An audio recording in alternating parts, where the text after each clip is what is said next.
सुख की खोज। एक बार की बात है कि एक शहर में बहुत अमीर सेठ रहता था। अत्यधिक धनी होने पर भी वह हमेशा दुखी ही रहता था। एक दिन ज्यादा परेशान होकर वह एक ऋषि के पास गया और अपनी सारी समस्या ऋषि को बताई। उन्होंने सेठ की बात ध्यान से सुनी और सेठ से कहा कि कल तुम इसी वक्त फिर से मेरे पास आना, मैं कल ही तुम्हें तुम्हारी सारी समस्याओं का हल बता दूंगा। सेठ खुशी खुशी घर गया और अगले दिन जब फिर से ऋषि के पास आया तो उसने देखा कि ऋषि सड़क पर कुछ ढूंढने में व्यस्त थे।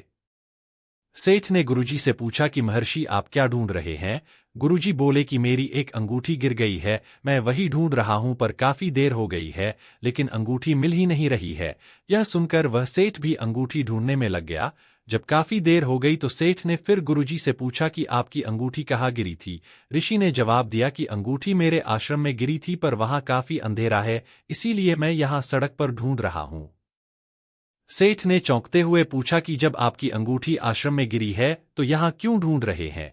ऋषि ने मुस्कुराते हुए कहा कि यही तुम्हारे कल के प्रश्न का उत्तर है। खुशी तो मन में छुपी है, लेकिन तुम उसे धन में खोजने की कोशिश कर रहे हो, इसीलिए तुम दुखी हो। यह सुनकर सेठ ऋषि के पैरों में गिर गया।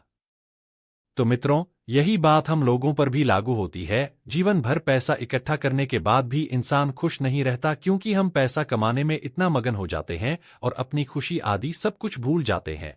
स्वामी विवेकानंद का कहना है कि समस्त ब्रह्मांड हमारे इस शरीर के ही अंदर विद्यमान है, जबकि हम जीवन भर इधर उधर भटकते रहते हैं।